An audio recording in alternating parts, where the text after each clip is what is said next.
మాస్టారు క్యాట్ పూర ఎలాగవుతుందండి? ఎంత గ్రేట్ స్టూడెంట్స్ ఆయన దగ్గరికి వచ్చారు, దీన్ని బట్టి ఇమాజిన్ చేసుకో. తాజ్మహల్ అంటే అవరే కృష్ణమూర్తి. జీవితంలో ఈ సెంటెన్స్కి అర్థం తెలుసుకుంటే నేను పెద్ద పట్టభద్రుడు అయిపోయాను అనుకుని. So the station teacher, station అలాంటి వాడు పేరు మోసిన అడ్వకేట్ అయిపోయాడు.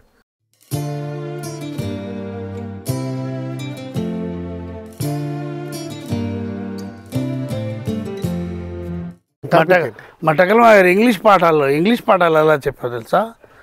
Rama killed Ravana, active voice passive voice. Ravana was killed by Rama. అలాగా మా అన్నయ్య చెప్తాడు, నేను చదువుకున్నప్పుడు కాదు, మా అన్నయ్య చదువుకున్నప్పుడు కృష్ణమూర్తి అని ఒకడు ఉండేవాట. ఆయన నంబాల కృష్ణమూర్తి అని. ఆయన బాగా అంటే 10వ క్లాసులో రీసెర్చ్ ఎన్నిసార్లు చేశాడో మాటలు వేయడానికి ఈయన దగ్గర పట్టుకొచ్చి పెడితే ఆయన షాజహాన్ బిల్ట్ తాజ్ మహల్ అని చెప్పారు. షాజహాన్ బిల్ట్ తాజ్ మహల్ అంటే కృష్ణమూర్తికి అతి తెలివి. మేషారు ఇలా చెప్తే బాగుంటుందంటే, ఎస్ కృష్ణమూర్తి ఎస్ అంటే Shahjahan Shahjahan was built by Taj Mahal అంటే అవరే కృష్ణమూర్తి. మళ్ళీ దాంట్లో వాడి క్రియేటివిటీ, షాజహాన్ బిల్ట్ తాజ్మహల్ అంటే పెద్ద అంటే ఉన్నవాడు వాడు పాండిత్యం అని చెప్పి వాడు పెద్ద వీడాడు. మాస్టర్ ఇలా చెప్తా అవుతుంది, ఇలా చెప్పు ఎస్ కృష్ణమూర్తి ఎస్ అంటే షాజహాన్ అంటే S Krishnamurthy S Shahjahan was built by Taj Mahal. ఆ తర్వాత ఓపెన్ ద డోర్ అని, open the door active passive వాయిస్లో చెప్పాలి. అంటే మరి దాంట్లో కనబడవు కదా, ఓపెన్ ద డోర్ అంటే ఇంప్లాయిడ్ కదా, అంటే సబ్జెక్టు వెర్బు ప్రిడికేటివ్ ఉండాలి కదా, అవి లేవు కదా, ఎవరికి అర్థమయ్యేది కాదు. Let the door be open అని అన్నదానికి ఆయన మదనపడి. తర్వాత ట్రాన్స్లేషన్ అంటూ ఒకటి ఉండేది. తెలుగులో మాట చెప్పేది కానీ ఇంగ్లీష్లో ట్రాన్స్లేట్ చేయాలంటే క్రియేటివిటీ వస్తుంది కదా, కొంచెం కనీసం సెంటెన్స్ తెలుస్తాయి కదా, అదొక ఎక్సర్సైజ్ చెప్పేవాడు. అంటే అప్పుడు వైల్ అని ఉపయోగించి దాంతో ఒక సెంటెన్స్ చెప్తూ ఉండేది. ట్రైన్ వెళ్ళిపోతూ ఉండగా స్టేషన్ మాస్టర్ జెండా ఊపాడు అంటే while the train was running flag అని చెప్తాం కదా ఇంగ్లీష్లోని. వాడు master the station teacher, station పక్కా translation word to word. Station master అని అన్నాం కదా, మాస్టర్కి ఏమన్నా టీచర్, ద స్టేషన్ టీచర్. అలా నవ్వుతావా ఏడుతావా వాళ్ళని. ఆయన అన్నీ అంటే ఎంత బ్రిలియంట్ స్టూడెంట్స్ ఆయన దగ్గర ఉండేవారు. దీన్ని బట్టి నువ్వు ఇమాజిన్, అలాంటి వాళ్ళని పాపం రత్నాల్లాగా తీసి వాళ్ళు మంచి మార్కులతో పాస్ చేసే కృషి చేసేవాడు ఆయన. స్టూడెంట్స్ ఇలాంటి వాళ్ళు. There is a poor cat fell into the well అని ఏదో చెప్తే, మాస్టారు క్యాట్ పూర ఎలాగవుతుందండి?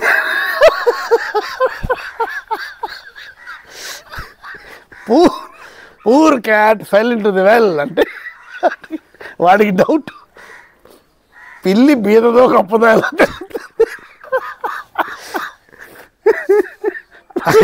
ఎంత గ్రేట్ స్టూడెంట్స్ ఆయన దగ్గరికి వచ్చారు, దీన్ని బట్టి ఇమాజిన్ చేసుకో. అందుకే ఆయన మాటలేసేవారు మామూలుగా కదా.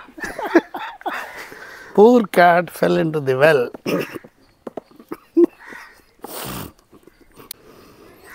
నంబాల కృష్ణమూర్తి ఆయన ఏం చేశాడు ఇప్పుడు, ఏమయ్యాడు ఆయన? నంబాల కృష్ణమూర్తి ఏంట్రా ఆయన చూసుకుని ఆ రోజులు ఏమనుకునే వాళ్ళం, వీడు మరి లాభం లేదనుకునే వాళ్ళమా. అలాంటి వాడు పేరు మోసిన అడ్వకేట్ అయిపోయాడు కాలక్రమేణా. మరి క్రెడిట్ ఆయనకి దక్కాల్సిందే కదా. పట్టాడు ఆయన ఎంత సాన పట్టకపోతే వాడు అంత పైకి లేస్తాడు. భరతపాటి కొడుకు కూడా చక్కలమా కదా చదువుకున్నాడా? లేదు, చదవలేదు.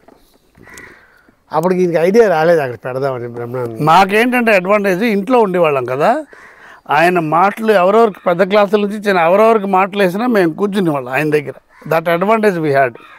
అందువల్ల మాకు పియూసీ ఆ రోజుల్లో ఇంటర్మీడియట్ దగ్గర నుంచి 6వ క్లాస్ వరకు అన్ని క్లాసులు వాళ్ళకి ఏవో చెప్తుండే. మేము అక్కడ పక్కన కూర్చోవచ్చు. అందువల్ల మేము ఆయన చెప్పే పద్యాలు అవన్నీ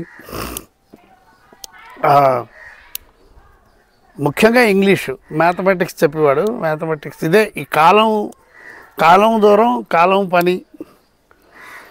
ఆయన బాగా ట్రిగనోమెట్రీ కూడా ఆయన బాగొచ్చు. ట్రిగనోమెట్రీ క్యాలిక్యులస్ ట్రిగనోమెట్రీ అప్పుడు బాగా నాకు అది రాదు కాబట్టి నేను sine square theta plus cos square theta 1 అది ఆయన దగ్గర అప్పుడు నేర్చుకుని నాకు ఇంట్రెస్ట్ పుట్టింది. అబ్బా ఇది ఏదో బాగున్నాయి లెక్కలు. క్యాలిక్యులస్ ట్రిగనోమెట్రీ బాగా చెప్పేవాడు. అర్థమెటిక్లో ఎంత పర్ఫెక్ట్ ఆయన. అర్థమెటిక్ అంటే ఇంకా డిక్కాసిలా చేసి తాగపెట్టేవాడు ఆయన.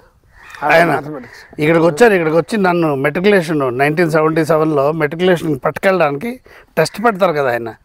ఇక్కడికి వచ్చి నాకు తలకాయతో ఇచ్చి ఈ ఊరు గురించి ఒక ఎస్సే రాయమన్నారు ఇంగ్లీష్లో. ఊరు స్కూల్ ఈ ఊరు గురించి రాయమన్నారు.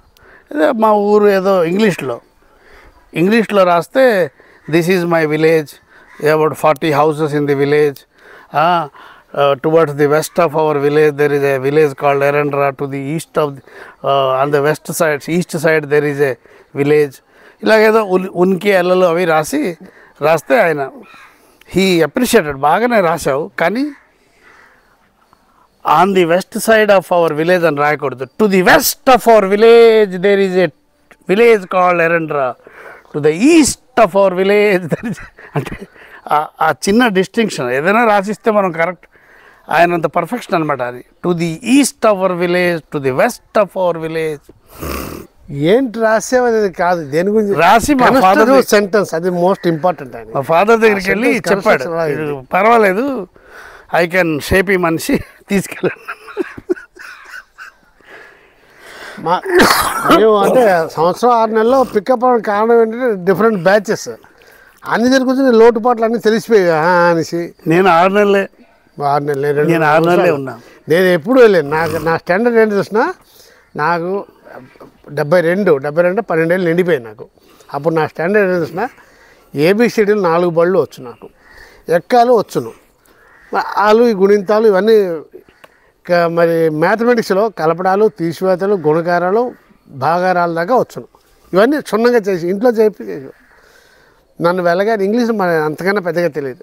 ఫస్ట్ వెళ్ళగానే ఆయన అడిగారు కూర్చోబెట్టి టెస్ట్లు. సో మీ యువర్ ఐజ్ అని నాకేమీ అర్థం కాలే.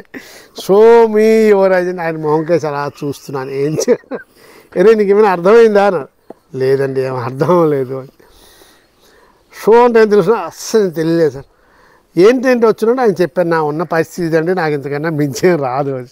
ఆయన అప్పుడు ఒక్కొక్కటి నేర్పడం వల్ల THIS దిస్ అంటే ఇది, THAT దట్ అంటే అది, IT ఇట్ అవి కనపెట్టేవాళ్ళం. అలా చేస్తూ ఆ రోజులు రాసుకున్నాను తెలుగులోనే.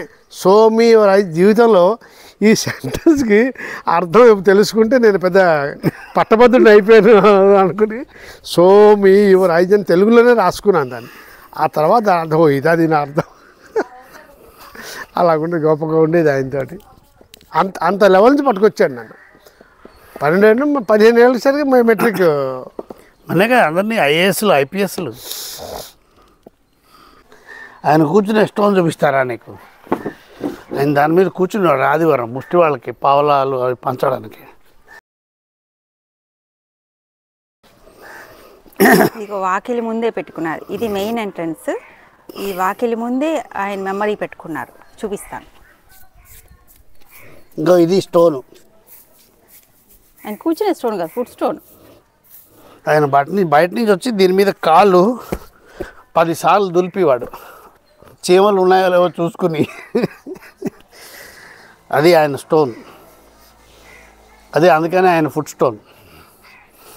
మళ్ళీ ఆ రాయి మీద చీమలు ఉంటే కొట్టడు, చీమలు లేకపోతే ఇలా దులిపి ఇంటికి వస్తారు. ఎలా తీసుకొచ్చారు దాన్ని? దీన్నేమో టెక్కలు కదా, టెక్కల్లో మరి వాళ్ళకి పిల్లలు తదనంతరంగా వాళ్ళ తాలూకా వారసులు ఆ ఇల్లు అమ్మేశారు. ఆ ఇల్లు అమ్మిస్తే మరి ఆ స్టోన్ ఒకటి మేము కావాలంటే వాళ్ళు ఇచ్చారు. ఇక్కడ నుంచి టెక్కలు ఒక 150 కిలోమీటర్లు ట్యాక్సీలో ఆ స్టోన్ తీసుకొచ్చాం. ఆ ట్యాక్సీకి 5,000 ఆ మాట చెప్పకూడదు. ఇది విలువ లేని స్టోన్. ఇది 5 లక్షలైనా ఈ స్టోన్ రాదు. ట్యాక్సీకి 5,000 ఎంతో అయింది, but that is not the point. This is timeless priceless stone. దీనికి ముందు వీడియో చూడాలనుకున్న వాళ్ళకి కామెంట్స్లో లింక్ ఇస్తాను, చూసేయండి. సో ఇలాంటివి ఇంకా వినాలంటే సబ్స్క్రైబ్.